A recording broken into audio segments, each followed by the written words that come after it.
नमस्कार विद्यार्थी आणि पालक मित्रांनो, तर पहा आज आपण सविस्तर चर्चा करणार आहोत जे काय आपलं तेरणा मेडिकल कॉलेज आणि हॉस्पिटल आहे ना महाराष्ट्रामध्ये नवी मुंबईमध्ये, त्याचा वेबसाईट तुम्हाला या ठिकाणी दिसेल आणि याच्यामध्ये जेवढं काय समजा आता तुम्हाला जर समजा सीट अलॉटमेंट झालं किंवा तुम्ही काउन्सिलिंगमध्ये पार्टिसिपेट करताना तर त्या ठिकाणी तुम्हाला कोणकोणते डॉक्युमेंट लागतील ॲडमिशनसाठी कॅटेगरीनुसार किंवा अदर रिझर्वेशनमध्ये जर तुम्ही येत असाल तर तुम्हाला कोणकोणते डॉक्युमेंट तुमच्याजवळ ठेवणं पडतील याच्याबद्दल सविस्तर चर्चा करणार आहोत। त्यानंतर आपण पूर्ण डिटेलमध्ये चर्चा करणार आहोत की 2023-24 मध्ये तुम्हाला या ठिकाणी फी स्ट्रक्चर किती होतं आणि तुम्हाला जर समजा यावर्षी अलॉटमेंट झालं तर तुम्हाला मिनिमम फीज जी आहे ती कॅटेगरी वाईज किती देणं पडेल आणि तुम्हाला गव्हर्नमेंट थ्रू कोणत्या कॅटेगरीसाठी किती स्कॉलरशिप भेटेल याच्याबद्दल आपण सविस्तर चर्चा करणार आहोत। त्याच्यानंतर टोटल सीट किती आहे आणि तुमच्या कॅटेगरीसाठी टोटल जागा ह्या कॉलेजमध्ये किती आहेत MBBS कोर्ससाठी याच्याबद्दल पण आपण सविस्तर चर्चा करणार आहोत। यामध्ये मी तुम्हाला एक जनरल कोटा असतो जिथं की मुली प्लस मुलं ज्यांचा स्कोर जास्त असेल त्यांना अलॉटमेंट केलं जातं। बाकी एक वुमन कोटा असतो त्याच्या पण मी सीट जे आहे ते तुम्हाला या ठिकाणी शेअर करणार आहे की तुमच्या कॅटेगरीमधून वुमन कोटासाठी म्हणजे मुलींसाठी स्पेशल जागा किती आणि जनरल कोट्यासाठी जागा किती आहे। त्याच्यानंतर जेव्हा आपण सीट मॅट्रिक्स बघू त्यानंतर सीट मॅट्रिक्स बघून मी तुम्हाला एक लास्ट इयरचा जो बी काय कट ऑफ मार्क होता या ठिकाणी जो की या कॉलेजमध्ये फर्स्ट विद्यार्थी ॲडमिशन घेतला त्याचा नीट स्कोर आणि ऑल इंडिया रँक किती होता, त्याचबरोबर लास्ट ॲडमिशन ज्या विद्यार्थ्याचं झालं त्याचा नीट स्कोर आणि ऑल इंडिया रँक किती होता तर याच्याबद्दल आपण पूर्ण सविस्तर चर्चा करणार आहोत। थोडक्यात सांगायचं झालं तर तुम्हाला ॲडमिशन प्रोसेससाठी जेवढी काय माहिती रिक्वायरमेंट आहे या कॉलेजबद्दल तसंच 15% मॅनेजमेंट कोटा जो असतो ना तर त्याचं पण फी स्ट्रक्चर तुम्हाला पर इयर किती पडेल, हॉस्टेलची फीस किती आहे, डिपॉझिट किती आहे, म्हणजे जेवढी काय इन्फॉर्मेशन तुम्हाला रिक्वायर्ड आहे डॉक्युमेंट झालं, फीस झालं, कट ऑफ झालं किंवा या ठिकाणची सीट मॅट्रिक्स झालं तर ती सविस्तर आपण या व्हिडिओमध्ये बघणार आहोत। तर तुम्ही पूर्ण व्हिडिओ पहा, तुमचा हर एक डाऊट या ठिकाणी क्लिअर होऊन जाईल। आणि जर तुम्ही नवीन असाल तर चॅनलला सबस्क्राईब करून आमच्यासोबत बनून राहा, कारण महाराष्ट्र स्टेटची जी काय काउन्सिलिंग प्रोसेस आहे त्याचसोबत ऑल ओव्हर इंडियामधून तुम्ही कोणत्या पण राज्यामध्ये ॲडमिशन करणार असाल तर तुम्हाला या ठिकाणी पूर्ण प्रोसेस आम्ही एकदम फ्रीमध्ये एक्सप्लेन करून तुमच्याबरोबर शेअर करू। सोबतच तुम्ही आमचा टेलिग्राम ग्रुप जॉईन करू शकता, त्या ठिकाणी आम्ही तुम्हाला हर एक PDF जी आहे ती त्या ठिकाणी शेयर करू। तो देखो अभी अगर हम बात करें यहाँ पर जो कि आपका लिस्ट ऑफ डॉक्यूमेंट है, अगर आपको यहाँ पर अलॉटमेंट हो जाता है तो आपको कौन कौन से डॉक्यूमेंट यहाँ पर सबमिट करने पड़ेंगे इन्होंने यहाँ पर साफ साफ मेंशन किया है कि at the time of admission जो कि 2023-24 का था, लेकिन आपको यहाँ पर सेम डॉक्यूमेंट 2024 के अंदर भी सबमिट करना पड़ेगा। इस बात का आपको थोड़ा सा ध्यान रखना है। देखो सबसे पहले यहाँ पर आपको सबमिट करना है एक ओरिजिनल डॉक्यूमेंट, उसके बाद आपको 3 सेट ऑफ यहाँ पर झेरॉक्स जो है आपको सबमिट करना पड़ेगा, यानी कि एक ओरिजिनल डॉक्यूमेंट देना है और सेम डॉक्यूमेंट के 3 झेरॉक्स आपको यहाँ पर सबमिट करना पड़ेगा। उसके बाद देखो इन्होंने यहाँ पर मेंशन किया है कि जितने भी ओरिजिनल डॉक्यूमेंट है उसको आपको कैन करना है सेपरेटली एक पेन ड्राइव के अंदर जो कि PDF का फॉर्मेट होता है और आपका जो साइज है 150 KB के नीचे होना चाहिए। इस बात का आपको ध्यान रखना है। सबसे पहले यहाँ पर कौन सा डॉक्यूमेंट देना पड़ेगा तो इंडियन नेशनलिटी आपके पास होना चाहिए, महाराष्ट्र स्टेट का डोमासाइल होना चाहिए अगर आप यहाँ पर 85% स्टेट काउंसलिंग करके आते हो तो, या फिर अगर आप NRI कोटा के थ्रू आते हो तो बाकी जो आपका आता है वो आपके पास होना चाहिए। इस बात का आपको ध्यान रखना है। उसके बाद HSC का मार्कशीट होना चाहिए, साथ ही साथ डेट ऑफ बर्थ वाला जो एक मार्कशीट होता है ना वो भी आपके पास होना चाहिए। सेम 12th क्लास का भी मार्कशीट प्लस पासिंग सर्टिफिकेट जो भी होता है ना डेट ऑफ बर्थ वाला वो आपके पास होना चाहिए। उसके बाद नीट UG का जो 2024 होता है ना तो उसका आपके पास मार्कशीट एंड एडमिट कार्ड होना चाहिए। 2023 मेंशन है लास्ट ईयर का, लेकिन आपको यहाँ पर 2024 का सबमिट करना पड़ेगा। इस बात का आपको ध्यान रखना है। मार्कशीट एंड एडमिट कार्ड आपके पास होना कंपलसरी है। उसके बाद देखो एक अलॉटमेंट लिस्ट आता है तो उसके अंदर आपको जब सीट अलॉटमेंट हो जाएगा तो आपके पास एक सिलेक्शन लेटर आ जाएगा, तो सिलेक्शन लेटर आपके पास होगा तभी आपको एडमिशन दिया जाएगा। और साथ ही साथ आप अभी काउंसलिंग के लिए जो रजिस्ट्रेशन फॉर्म फिल करोगे ना तो उसका प्रिंट भी आपके पास होना चाहिए। उसके बाद मेडिकल फिटनेस होना चाहिए जो कि आपका नीट UG का 2024 का ब्राउचर आ जाएगा ना तो उसके अकॉर्डिंग जो है HK फॉर्मेट में तो आपके पास वो होना चाहिए। इसका फॉर्मेट मैंने अभी कल एक वीडियो के अंदर अपलोड किया है तो वहाँ पर जाके आप चेक कर सकते हो, या फिर हमारे टेलीग्राम ग्रुप के अंदर भी PDF डाला हुआ है तो आप उसे ज्वाइन करके वहाँ से भी देख सकते हो। उसके बाद आपको यहाँ पर एक गैप एफिडेविट देना पड़ेगा। गैप एफिडेविट उन्हीं बच्चों के लिए होता है कि जिन्होंने 12th क्लास पास आउट करने के बाद सीधा ड्रॉप लिया था और कहीं भी एडमिशन नहीं डाला था, उनका TC जो है 12th क्लास के अंदर ही पड़ा हुआ था, उन्होंने फर्स्ट ईयर सेकंड ईयर में एडमिशन नहीं डाला है। अगर आप कोई एजुकेशन कंटिन्यू कर रहे हो वहाँ से TC निकाल के ला रहे हो ना तो फिर आपको कोई भी गैप देने की जरूरत नहीं पड़ेगी। लेकिन अगर आपने 12th क्लास पास आउट किया था लेकिन 1-2 ड्रॉप किए हैं तो फिर आपको यहाँ पर एक गैप बनाकर सबमिट करना पड़ेगा। गैप के रिगार्डिंग अगर कुछ डाउट है कि उसके ऊपर क्या लिखना है, कैसे बनाना है तो आप कमेंट बॉक्स में जरूर कमेंट करिएगा, हम उसका आंसर आपको करने की पूरी कोशिश करेंगे। उसके बाद देखो अगर आप कैटेगरी के अंदर आते हो तो आपके पास कास्ट होना चाहिए, कास्ट वैलिडिटी होना चाहिए। अगर वही आप VJNT OBC SBC कैटेगरी में आते हो तो आपके पास नॉन क्रिमिलियर भी होना चाहिए। इस बात का आपको ध्यान रखना है। देखो ये माइग्रेशन वाला कुछ मतलब आपके पास होगा तो आप यहाँ पर सबमिट कर सकते हो। उसके बाद देखिए TC आपके पास होना कंपलसरी है, बर्थ सर्टिफिकेट भी आपके पास होना चाहिए। उसके बाद देखो आधार कार्ड आपके पास होना चाहिए। उसके बाद देखो एक 100 रुपीज़ का स्टैम्प पेपर होना चाहिए। उसके बाद आपको यहाँ पर जो है ना एक paper duly sign before the notary payment आपको यहाँ पर देना है, इस बात का भी ध्यान रहे। उसके बाद देखो यहाँ पर एक इन्होंने अंडरटेकिंग एंटी रेगिंग का एक एक्ट होता है ना, तो उसके रिगार्डिंग आपको RS-100 स्टैम्प पेपर जो है ना उसके ऊपर साइन करके नोटरी करके यहाँ पर सबमिट करना पड़ेगा। ये कैरेक्टर डॉक्यूमेंट जो है ना ये आपको यहाँ पर कंपलसरी नहीं है, लेकिन अगर आपके पास है तो आप यहाँ पर सबमिट कर सकते हो। उसके बाद देखो अगर आप कोई माइनॉरिटी के अंदर आते हो तो आप यहाँ पर माइनॉरिटी का डॉक्यूमेंट आप सबमिट कर सकते हो, लेकिन ये वाला कोई भी कॉलेज माइनॉरिटी का नहीं है, आते हो तो आप यहाँ पर बिल्कुल सबमिट कर सकते हो, कोई प्रॉब्लम नहीं। जैसे कि गुजराती माइनॉरिटी होती है, सिंधी माइनॉरिटी होती है, तो आप यहाँ पर वो वाले डॉक्यूमेंट आप अपने माइनॉरिटी के हिसाब से यहाँ पर दे सकते हो। जैसे कि देखो अदर जो कि एक रिजर्वेशन होता है हिल एरिया, उसके अंदर आते हो तो आपको यहाँ पर फिर डोमासाइल ऑफ पेरेंट्स का भी देना पड़ेगा, जो कि हिल एरिया के अंदर आते हैं। उसके बाद देखो आपको यहाँ पर पासपोर्ट साइज के फोटोग्राफ्स यहाँ पर 4 सबमिट करना पड़ेगा, और जो आपने नीट का एग्जाम फॉर्म फिल किया था ना 2024 का, तो वहाँ पर जो अपलोड किए थे वही सेम फोटोग्राफ आपको एडमिशन के लिए देना पड़ेगा। और लगभग यही डॉक्यूमेंट जो है हर कॉलेज के अंदर आपको देखने को मिल जाएगा। देखो अभी हमने जो भी डॉक्यूमेंट रिक्वायर्ड थे आपको उसके बारे में पूरा कैटेगरी वाइज डिटेल में बात किया है। अभी हम पूरा बात करेंगे कि कॉलेज के अंदर आपको कितना फीस देना है, डिपॉजिट कितना है, ट्यूशन फीस कितना है, अदर चार्जेस कितना लिया जाएगा, और हॉस्टल मेस का यहाँ पर टोटल कितना चार्ज है, हॉस्टल कंपलसरी है या नहीं। हम बात करेंगे कि जो तेरना मेडिकल कॉलेज है ना मुंबई, तो उसका फीस स्ट्रक्चर लास्ट ईयर के लिए क्या था, MBBS फर्स्ट ईयर के लिए, इसके अंदर आपको थोड़ा बहुत इंक्रीजमेंट देखने को मिल सकता है। 3% आपको फीस यहाँ पर इंक्रीज होता हुआ नजर आ जाएगा, लेकिन यही फीस आप यहाँ पर एक्सपेक्टेड लेके चल सकते हो। कुछ ज्यादा यहाँ पर मतलब ऐसा नहीं कि 1-2 लाख बढ़ जाएगा, जस्ट कुछ नॉर्मल अमाउंट यहाँ पर इंक्रीज होता हुआ आपको नजर आ जाएगा।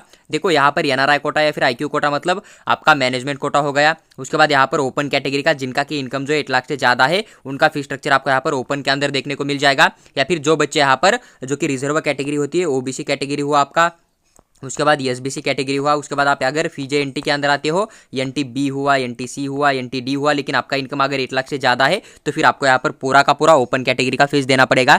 या फिर कोई बच्चा है जिसके पास कि सिर्फ महाराष्ट्र स्टेट का डोमासाइल है, अदर कोई डॉक्यूमेंट नहीं है, तो उसको भी यहाँ पर ओपन कैटेगरी का पूरा फीस पे करना होता है, इस बात का ध्यान रहे। उसके बाद EWS EBC कोटा होता है, जो कि ओपन कैटेगरी के अंदर आते हैं स्टूडेंट, लेकिन उनका इनकम जो है 1 लाख से नीचे होता है ना, तो उनके लिए यहाँ पर आपको EWS EBC के थ्रू काउंसलिंग करना पड़ेगा, तो फिर आपको यहाँ पर आधा फीस देना होता है, तो फिर आपको यहाँ पर आधा स्कॉलरशिप मिल जाएगा। OBC वाले बच्चे होते हैं ना उनके लिए भी यहाँ पर अगर इनकम 1 लाख से नीचे है, आपके पास NCL है, तो फिर आपको यहाँ पर आधा ही फीस देना होता है। उसके बाद FJ-NT के अंदर NTB NTC NTD आता है, SBC आता है, इन बच्चों के लिए कोई भी ट्यूशन फीस नहीं होता है, आपको सिर्फ other fees and development fees ही पे करना होता है। बस आपके पास NCL होना चाहिए, आपका इनकम 1 लाख से नीचे होना चाहिए। SC ST की बात करें तो इनके लिए दोनों फीस नहीं होती है, बस यहाँ पर जो भी अदर चार्जेस होता है ना उतना ही आपको यहाँ पर पे करना पड़ेगा। अगर बात करें यहाँ पर फर्स्ट फीस का, जो कि आपका प्रोसेसिंग फीस रहेगा, अगर बात करें प्रोसेसिंग फीस या फिर इसे एडमिशन फॉर्म का फीस भी आप बोल सकते हो, तो 1500 रुपीज़ है, और हर कैटेगरी वाले बच्चों को यहाँ पर सबमिट करना पड़ेगा। कोई भी कैटेगरी आपका, चाहे आप मैनेजमेंट कोटा के थ्रू आते हो, चाहे आप ओपन कैटेगरी में होते हो, चाहे आप SC ST में होते हो, आपको 1500 रुपीज़ देना पड़ेगा। उसके बाद ट्यूशन फीस की बात करें तो जो NRI कोटा होता है उनके लिए लगभग 36,36,365 रुपीज़ आपको यहाँ पर ट्यूशन फीस देना पड़ेगा, NRI या फिर IQ कोटा के बच्चों के लिए। ओपन कैटेगरी की बात करें तो 7,27,273 रुपीज़ आपको ट्यूशन फीस देना पड़ेगा।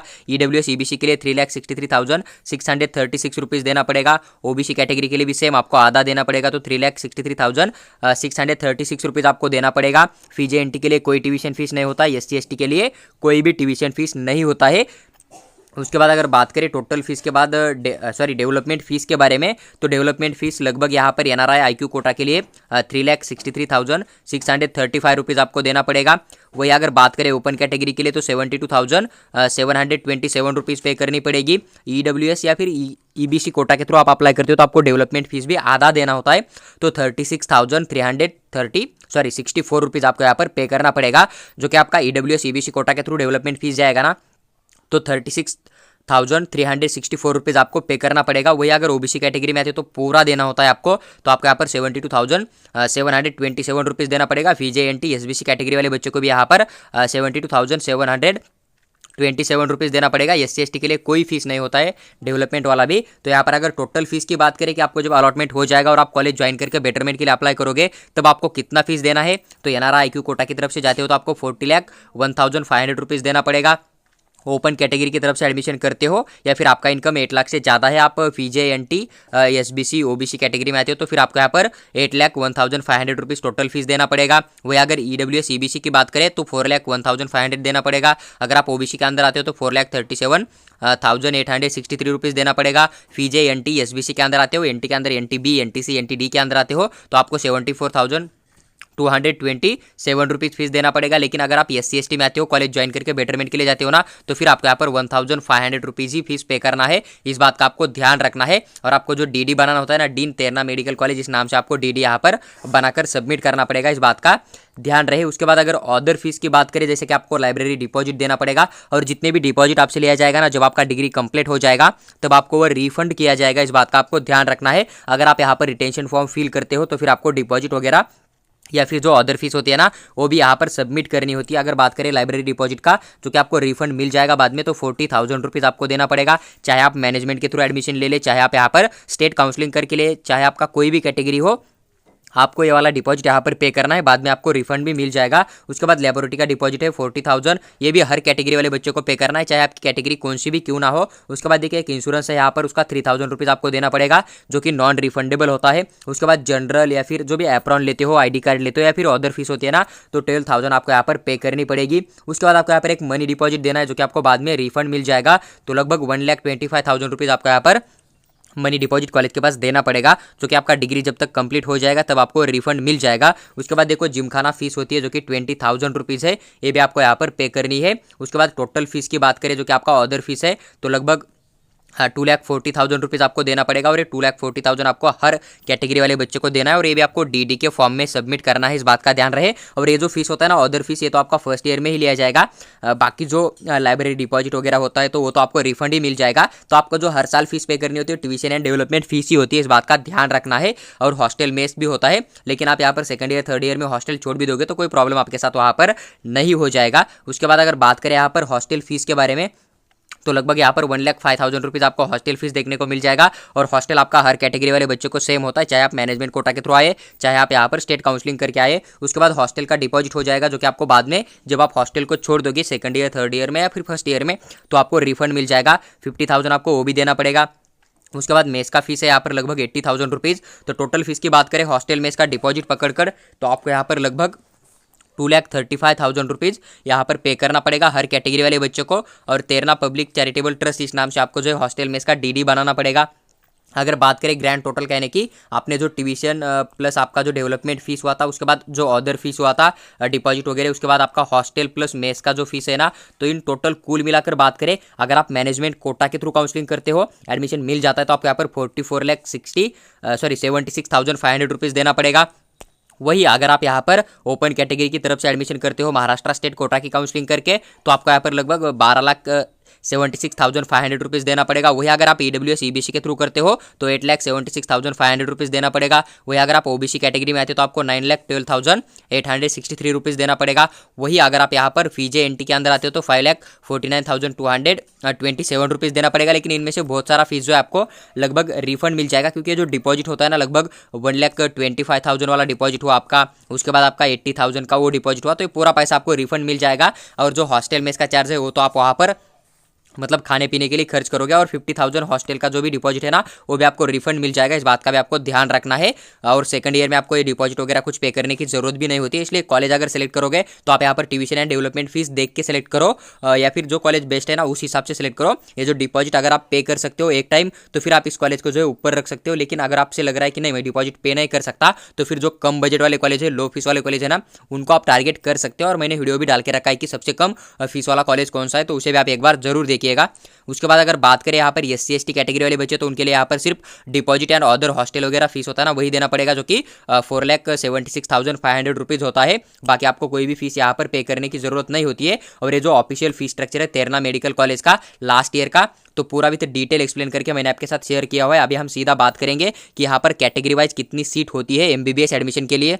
बात करें तेरना मेडिकल कॉलेज मुंबई जो है ना, इसका अगर सीट मैट्रिक्स की, तो सबसे पहले यहाँ पर इसका चॉइस कोड आपको 1108 देखने को मिल जाएगा, जो कि आपको चॉइस फिलिंग करते समय यहाँ पर यूजफुल हो जाएगा। उसके बाद अगर बात करें टोटल सीट का, तो 150 आपको टोटल सीट नजर आ जाएगा। इसमें से 15% सीट आपका जो IQ कोटा या फिर NRI कोटा होता है ना, उसके थ्रू फिल किया जाएगा। बाकी जो भी बचा हुआ सीट होता है ना आपका 85% जो भी स्टेट काउंसलिंग चलेगा, जिसके थ्रू आपको कैटेगरी का पूरा बेनिफिट मिल जाएगा, स्कॉलरशिप मिल जाएगा ना, उसके थ्रू यहाँ पर वो फीस जो है आपका यहाँ पर सीट जो है पूरा का पूरा उस फीस के थ्रू यहाँ पर फिल किया जाएगा। अगर बात करें टोटल सीट का, तो देखिए आप यहाँ पर देख सकते हो मैं आपको यहाँ पर हर कोटा की जो सीट मैट्रिक्स होती है ना वो एक्सप्लेन करूंगा। जैसे कि जनरल कोटा होता है, यहाँ पर जनरल कोटा के अंदर सेम कैटेगरी का, मतलब जिस कैटेगरी की सीट मैं शेयर करूंगा ना उसी कैटेगरी का मेल प्लस फीमेल जिसका स्कोर ज़्यादा होगा उसे अलॉटमेंट किया जाएगा। एक वुमन कोटा होता है जहाँ पर कि सिर्फ लड़कियों को यानी कि फीमेल स्टूडेंट को अलॉटमेंट किया जाता है, तो वो भी सीट आपके साथ शेयर करूंगा। देखो अगर बात करें एससी कैटेगरी के लिए तो जनरल के 7 सीट देखने को मिल जाएगा, वुमन के लिए यहाँ पर आपको 3 सीट देखने को मिल जाएगा। बाकी जो अदर रिजर्वेशन होता है ऑर्फन या फिर फिजिकल हैंडीकैप हिल एरिया वो वाला जो आपका प्राइवेट के अंदर आपको देखने को नहीं मिलता है, इस बात का आपको ध्यान रखना पड़ेगा। उसके बाद एसटी कैटेगरी की बात करें तो 3 सीट है जनरल का, 2 सीट है वुमन का। फीजे की बात करें तो 1 सीट है जनरल का, 1 सीट है वुमन का। एनटीबी की बात करें तो 2 सीट है जनरल का। एनटीसी की बात करें तो 2 सीट है जनरल का, 1 सीट है वुमन का। एनटीडी की बात करें तो 2 सीट आपको यहाँ पर जनरल कैटेगरी का देखने को मिल जाएगा, वुमन के लिए कोई भी सीट नहीं है। ओबीसी की बात करें तो 10 सीट है यहाँ पर आपके जनरल के, 4 सीट वुमन के देखने को मिल जाएगा। और यही सीट आपके एसबीसी कैटेगरी के लिए भी लागू हो जाते हैं जो कि ओबीसी कैटेगरी के होते हैं। टोटल सीट आपको इतने बड़े जो नजर आ रहे हैं ना, तो अदर जितनी भी एससी कैटेगरी से लेकर ओबीसी कैटेगरी तक रिजर्व कैटेगरी होती है ना, उनके टोटल सीट मिलाकर आपको देखने को मिल जाएगा। ईडब्ल्यूएस के लिए कोई भी स्पेशल सीट यहाँ पर नहीं होते, लेकिन अगर आपको ओपन के थ्रू अलॉटमेंट हो जाता है और आप ईडब्ल्यूएस कोटा के थ्रू काउंसलिंग करते हो तो फिर आपको कैटेगरी का पूरा बेनिफिट मिल जाएगा, भले ही सीट आपको ओपन की तरफ से क्यों ना अलॉटमेंट हो जाए। उसके बाद अगर बात करें यहाँ पर ओपन कैटेगरी का तो 63 सीट है यहाँ पर जनरल के, 27 सीट आपको ओपन कैटेगरी के अंदर से वुमन कोटा का नजर आ जाएगा। टोटल 128 सीट आपको जो है यहाँ पर, जो कि आपका 85% स्टेट काउंसलिंग चलेगा ना उसके थ्रू फिल किया जाएगा। और जो अदर रिजर्वेशन होता है ना उसकी भी कोई सीट आपको यहाँ पर देखने को नहीं मिल जाएगी। तो 128 के बाद जितने सीट बचेंगे उतने सारे के सारे सीट आपके यहाँ पर आईक्यू कोटा या फिर जो मैनेजमेंट कोटा होता है ना उसके थ्रू फिल किया जाएगा। और टोटल इंटेक कैपेसिटी यहाँ पर 150 आपको नजर आ जाएगा। तो देखिए जो भी पूरा सीट मैट्रिक्स था इसके रिगार्डिंग हमने पूरा डिटेल में चर्चा किया है। अभी हम बात करेंगे कि लास्ट ईयर का इस कॉलेज का कट ऑफ क्या था।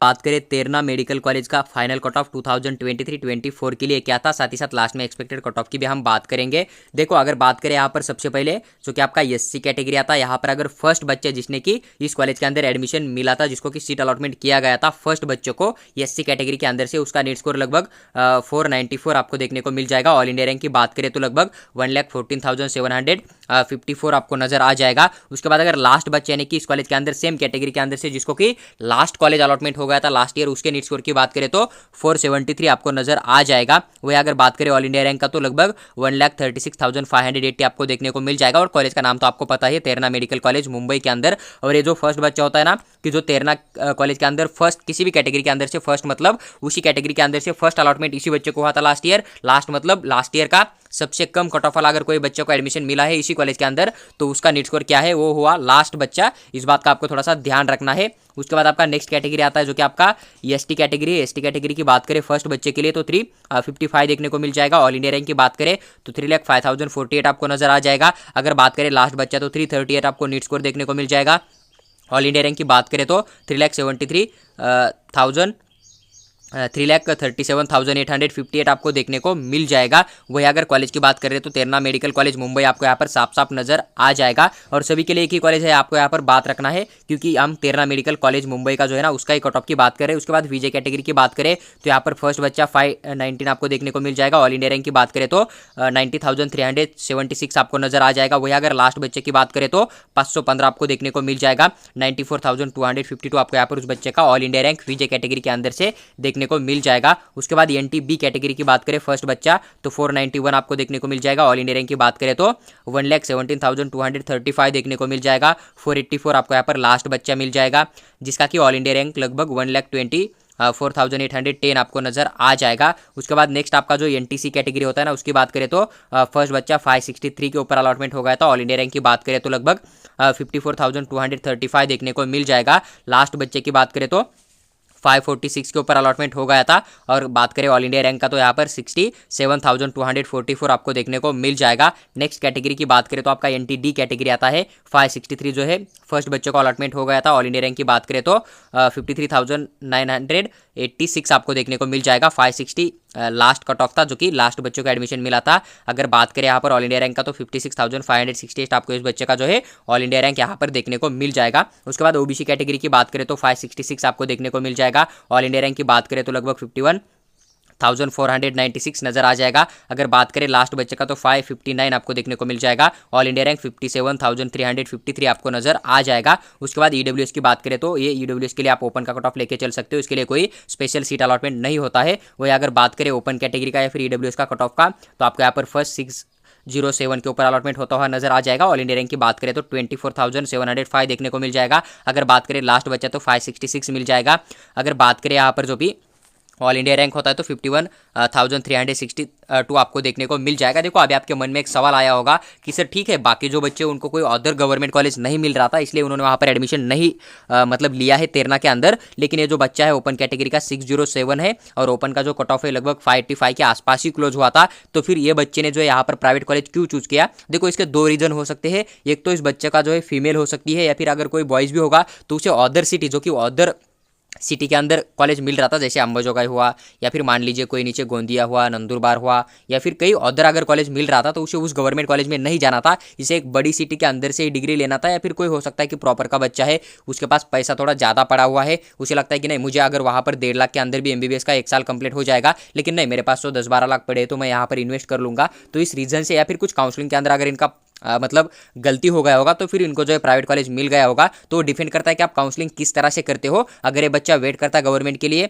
या फिर ये जो सेकंड राउंड के अंदर भी आपको तेरना कॉलेज मिला था, तो अगर सेकंड राउंड तक तो इस बच्चे को कहीं ना कहीं सीट अलॉटमेंट हो ही जाता है एमबीबीएस के लिए जीएमसी के अंदर, महाराष्ट्र स्टेट के अंदर। लेकिन हो सकता है कि इसका ड्रीम कॉलेज यही था या फिर इसे काउंसलिंग में कोई मिस्टेक हो गया था, या फिर हो सकता है कि इसके पास थोड़ा मनी था तो इन्होंने सोचा कि नहीं हमारे घर के आसपास जो कॉलेज होगा वहाँ पर ही मैं अपना एमबीबीएस का डिग्री यहाँ पर कंप्लीट करूँगा, या फिर ड्रीम कॉलेज भी आप इसे लेके चल सकते हो। इस बात का आपको थोड़ा सा ध्यान रखना है। तो ये जो भी कट ऑफ था विद डिटेल मैंने एक्सप्लेन करके आपके साथ शेयर किया है। अभी देखो अदर रिजर्वेशन यहाँ पर नहीं होते, इसलिए अदर रिजर्वेशन का कोई कट ऑफ आपको देखने को नहीं मिल जाएगा। अगर आप एक्सपेक्टेड कट ऑफ की बात करोगे तो आप ये जो अभी मैंने आपके साथ शेयर कट ऑफ किया ना, इसे एक्सपेक्टेड कट ऑफ मत लेके चलिएगा। यहाँ पर आप +10 करके एक्सपेक्टेड कट ऑफ लेके चल सकते हो। इस बात का ध्यान रखना है क्योंकि ये कॉलेज राउंड 2 के अंदर आ गया था, तो बहुत सारे बच्चों कंफ्यूजन में जो है अदर कॉलेज के अंदर रिटेंशन फॉर्म दे के रखा था।